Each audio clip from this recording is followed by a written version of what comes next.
as you probably know by now, the Ohio governor, we're in Ohio, did I mention that? John Kasich is a very popular governor here, but he has not jumped on the Trump train, which he's made very clear.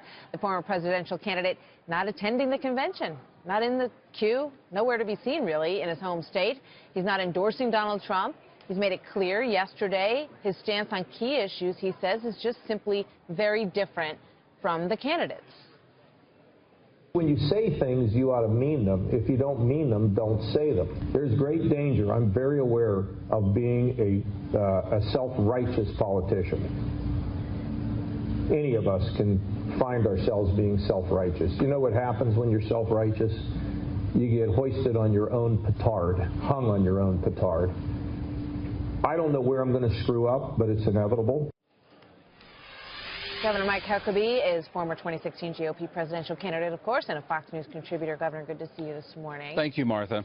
So he was speaking to the U.S. Hispanic Chamber of Commerce, who typically has never in the past endorsed a presidential candidate. However, after John Kasich spoke to them yesterday, they decided to endorse Hillary Clinton.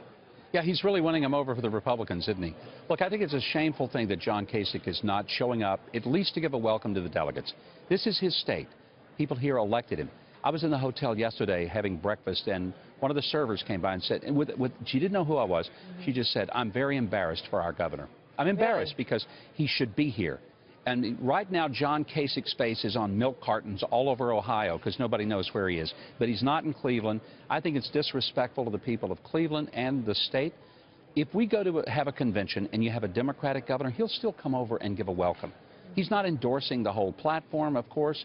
But he does that as a courtesy, and I think it really is very unfortunate. Yeah. And John I like, he's a friend, but I'm very unhappy with what he has done this week, and I think he's missed a great opportunity.